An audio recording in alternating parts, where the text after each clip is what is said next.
Сегодня готовим такой деликатес, как печень в сметане. Чтобы жизнь была прожита не зря, вы просто обязаны приготовить это блюдо.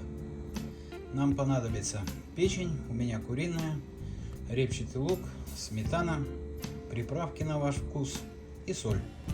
Печень тщательно промываем, нарезаем кусочками, лук режем полукольцами. Помещаем нашу печеночку на сковородку, никакого масла, ничего не добавляем. У нее достаточно жидкости выделится. Печенка выделила сок, помешиваем, даем немножко воде испариться.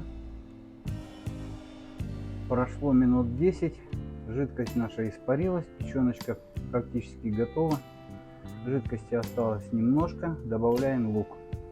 Если у вас быстро испарилась жидкость, добавьте немножко водички. Следим за количеством воды и помешиваем.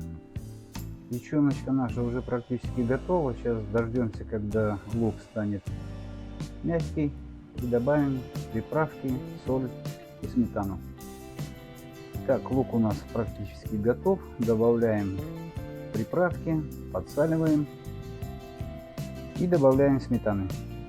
Следите за тем, чтобы у вас была водичка всегда на дне. Добавили сметану, все перемешиваем. Итак, все аккуратненько перемешали. Оставляем минут на 10, чтобы все это потушилось. Периодически помешиваем. Если надо, добавьте воды. Только не надо, чтобы печенка плавала в воде. Итак, друзья, у нас прошло около 10 минут, чуть меньше. Печеночка наша готова. Выключаем и пробуем. Ну что, друзья, обязательно попробуйте этот рецепт. Как видите, это совсем не похоже на диету нашу, как мы можем себе представить. Вполне питаться можно очень вкусно, полезно. Всем приятного аппетита, будьте здоровы!